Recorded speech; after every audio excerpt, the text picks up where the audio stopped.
Everyone, my name is Shah Kumar and you are watching top study Guruji. तो आज हम लोग पढ़ने जा रहे हैं क्लास 7th का चैप्टर नंबर फर्स्ट, जो कि है हमारा न्यूट्रिशन इन प्लांट्स। तो चलिए पढ़ते हैं। In class 6th, you learned that food is essential for all living organisms. You also learned that carbohydrate, protein, fat, vitamins, and minerals are components of food. These components of food are called nutrients and are necessary for our body.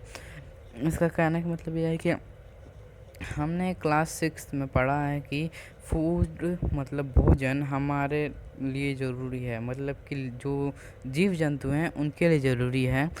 You also learn that carbohydrate, protein, fat, vitamins and minerals are the component of food. आप ये भी पढ़े थे कि जो food होते हैं जिनमें विटामिन, प्रोटीन, मिनरल्स पाए जाते हैं वो फूड के कंपोनेंट्स होते हैं, और उन कंपोनेंट्स को हम लोग न्यूट्रिएंट्स कहते हैं, और वो न्यूट्रिएंट्स हमारे बॉडी के लिए बहुत महत्वपूर्ण होते हैं। All living organisms require food. Plant can synthesis food for themselves but animal include human can not. इसका मतलब ये है कि सभी जीव जंतु जो कि सांस ले सकते हैं, फूड की मतलब ज़रूरत होती है उन्हें, और प्लांट्स अपना फूड खुद बनाते हैं। लेकिन एनिमल्स इंक्लूड होते हैं, लेकिन ह्यूमंस उसमें इंक्लूड नहीं होते। They get it from plants और एनिमल्स दैट ईट प्लांट्स। वो मतलब वो पाते हैं उन प्लांट्स को और एनिमल्स को जो कि प्लांट्स खाते हैं। Thus human and animals are directly or indirectly dependent on plant. जो भी कहा जाए, लेकिन जो ह्यूमन और एनिमल होते हैं वो मतलब किसी न किसी तरह डायरेक्टली या इनडायरेक्टली प्लांट्स के ऊपर डिपेंड होते हैं, क्योंकि अपने फूड के लिए। ये बुक जो का क्वेश्चन है, इसको आप देख लीजिएगा। तो आगे पढ़ते हैं। टॉपिक है mode of nutrition in plants. तो पढ़ते हैं। Plants are the only organisms can prepare food for themselves by using water, carbon dioxide and minerals.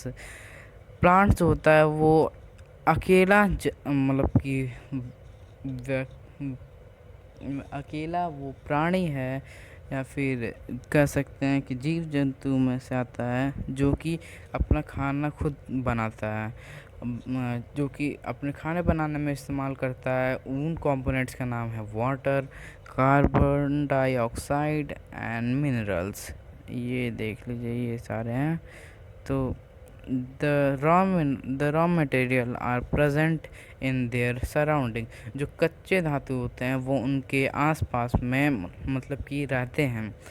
The nutrients enable living organism to build their body, to grow, to repair damaged parts of their bodies, and provide the energy to carry our life process।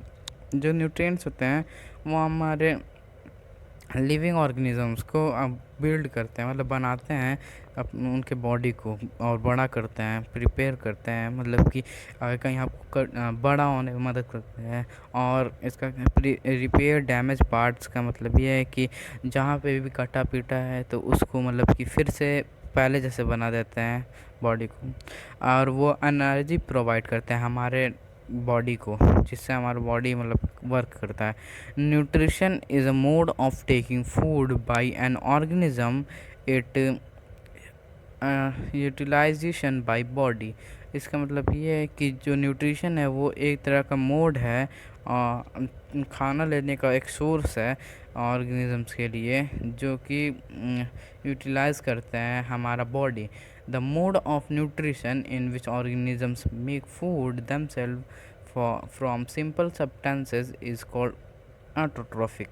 मतलब कि जो source होता है जिससे nutrition अपना खाना बनाते हैं, ऑर्गेनिजम्स अपना खाना बनाते हैं, उसको कहते हैं ऑटोट्रॉफ। ऑटोट्रॉफ का मतलब होता है कि ऑटो का मतलब होता है सेल्फ, ऑटोट्रॉफ का मतलब न्यूट्रिशमेंट।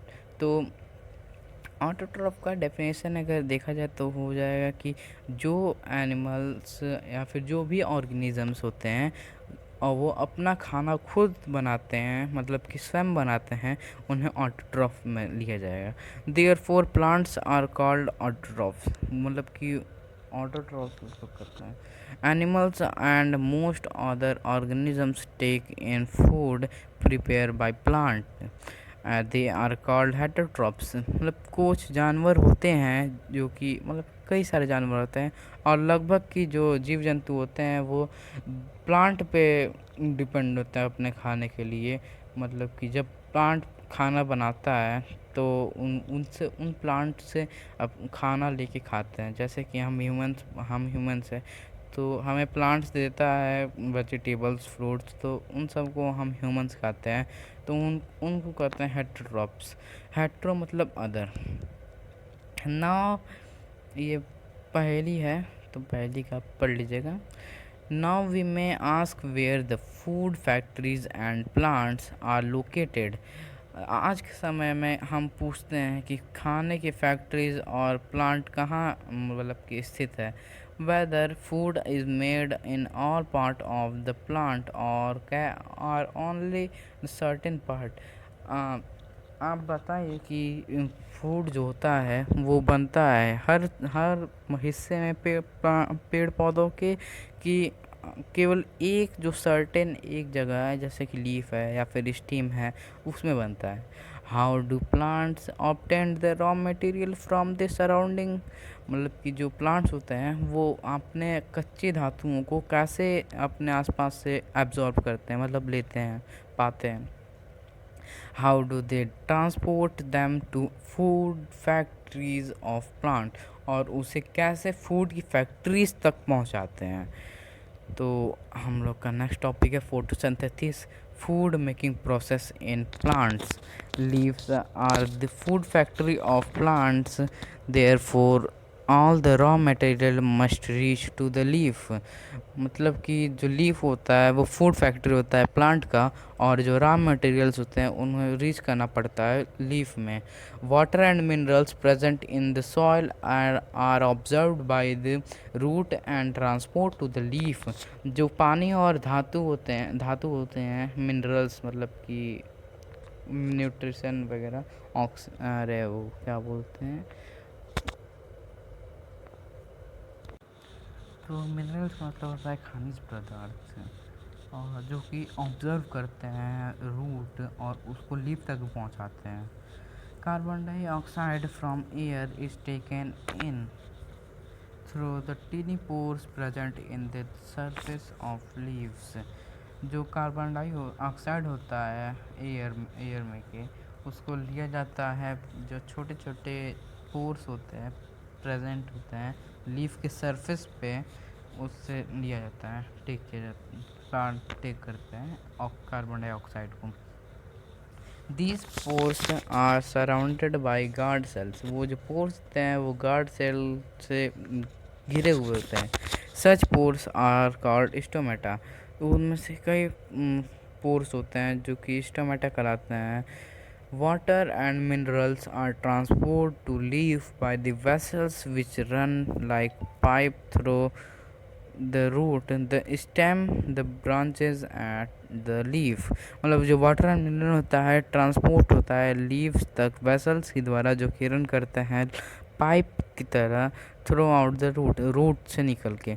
The steam the branches and the leaf का मतलब कि जो रूट से निकलता है वेसल्स, और जो पाइप लाइक स्ट्रक्चर होता है वो स्टीम तक, ब्रांचेस तक एंड लीव्स तक पहुंचता है। They forms a continuous path or passage for the nutrients to reach the leaf. मतलब कि वो एक कंटिन्यूअस पाथ बनाते हैं, या फिर पैसेज कर सकते हैं, पैसेज या फिर पाथ बनाते हैं जिससे न्यूट्रिशन लीफ तक पहुंचता है। They are called vessels. You will learn more about transport of minerals in plant in chapter 11। आप लोग चैप्टर 11 में और ज़्यादा पढ़ेंगे मिनरल मटेरियल्स इन प्लांट के बारे में। The leaves have a green pigment called chlorophyll. जो पत्तियों पे ग्रीन ग्रीन का कलर होता है उसमें ग्रीन पिगमेंट होता है लीव्स में, और जिसके कारण पत्तियों में हरा रंग आता है, और उस हरे रंग को क्लोरोफिल कहते हैं। It helps leaf to capture the energy of the sunlight. वो लीफ को मदद करता है सूरज की किरणों को मतलब कि एब्जॉर्ब करने के लिए, पकड़ लेने के लिए। This energy is use to synthesis food from carbon dioxide and water.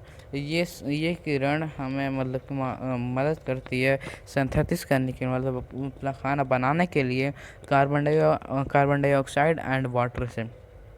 Since the synthesis of food occurs in presence of sunlight, it is called photosynthesis। जो कि मतलब कि सिंथेसिस जो होता है फूड का, वो प्रेजेंट हो बनता है, कब फॉर्म होता है, जब मतलब कि सनलाइट इज़ कॉल्ड फोटोसिंथेसिस। मतलब सरफेस जो प्रेजेंस होता है जब सनलाइट, तब जाके फोटोसिंथेसिस होता है। फोटो मतलब लाइट होता है, सिंथेसिस मतलब to combine.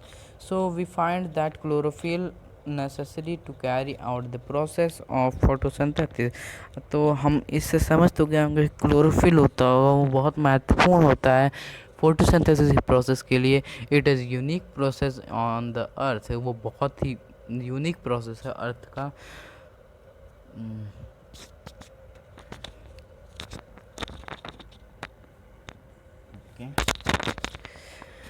The solar energy is captured by the leaves and stored in the plant in the form of food। जो सोलर एनर्जी होता है वो पकड़ा जाता है लीफ के द्वारा, जो कि स्टोर होता है प्लांट्स में for making from of food, मतलब कि in the form of food में, फूड के फॉर्म में।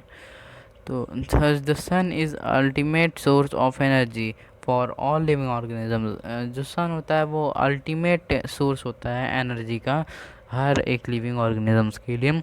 You can imagine life on earth in the absence of photosynthesis.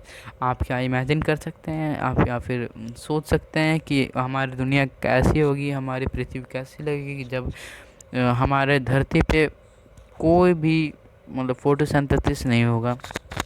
In the absence of photosynthesis, there would not be any food।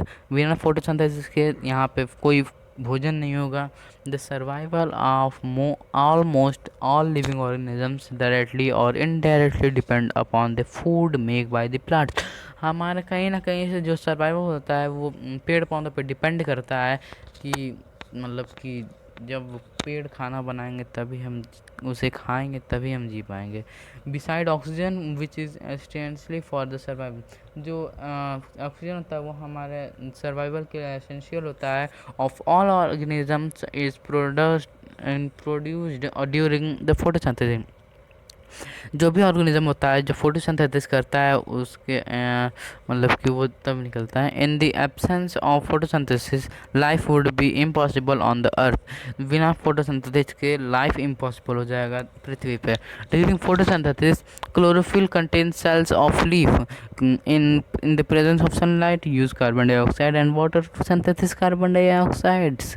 मतलब कि जो photosynthesis का process होता है उसके द्वारा क्लोरोफिल कंटेन करता है लीफ के सेल्स को।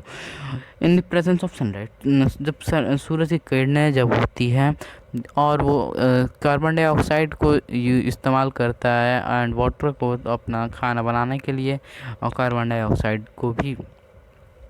The process can be repeated in the equation. ये प्रोसेस है इक्वेशन में रिपीट होता है, जो कि इक्वेशन आप देख सकते हैं। Carbon dioxide plus water sunlight upon chlorophyll equal to carbohydrate plus oxygen. तो ये इक्वेशन है, carbon dioxide plus water sunlight upon chlorophyll is equal to carbohydrate plus oxygen. तो हम आगे पढ़ते हैं। During the process, oxygen is released. The presence of starch in leaves included the occurs of photosynthesis।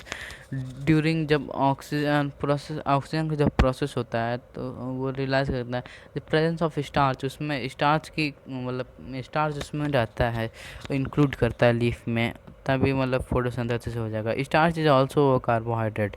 Starch भी एक तरह का carbohydrate है। ये एक्टिविटी बाद में पढ़ा जाएगा, अगले क्लास में पढ़ेंगे। तो तब तक के लिए thank you and bye bye.